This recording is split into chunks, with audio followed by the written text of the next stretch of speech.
Zamam Tingoita. Itai Zamam Tingoita. Pattern. What I'm say folks say my bandit. But we stepping out the thing there. G-Samuel. Pam ya na konza wiripiko. Tivatola wiripiko. Trilam fanami laki musaya. Antiporitaya kushika sakufaya. Yabanguva ye kushanda. Kwete nguva ye kutamba. Tiri musango wenche. Yabanguva ye kushanda. Kwete nguva ye kutamba. Tiri musango wenche. Sakandati tiri musango wenche.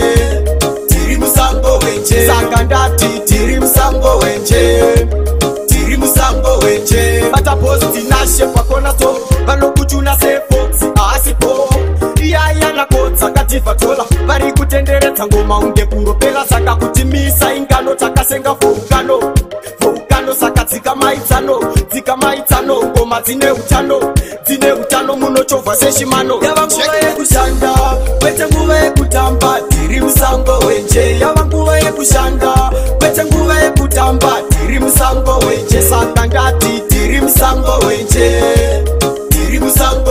saka ndati tiri musango wenche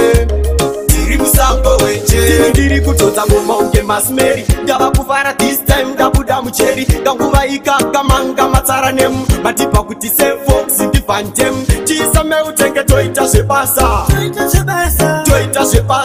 chisameutenge toita zvebasa hazvina basa akaramba wachisasa isirate kushanda kwete nguva yekutamba tiri musango wenche yava nguva yekushanda kwete nguva yekutamba tiri musango wenche saka ndati tiri musango wenche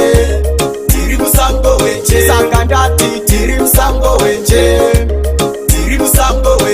ata posti nashe pakona so vanokuchuna sefox asipo iyaya nakodza katifatola vari kutenderedza ngoma unge kuropela saka kutimisa ingano takasenga foukano saka dzika maitsano ngoma dzine utano munochovha seshimano yava nguva yekushanda kwete nguva yekutamba tiri musango wenche yava nguva yekushanda kwete nguva yekutamba tiri musango wenche saka ndati tiri musango wenche saka ndati tiri musango wenche ndiri kutodza ngoma unge masimeri ndava kufara this time ndabuda mucheri nganguva ikakamanga matsara nemu matipa kuti sefox ndivantem chisameutenge toita zvebasa chisameutenge toita zvebasa hazvina basa akaramba wachisasa isirati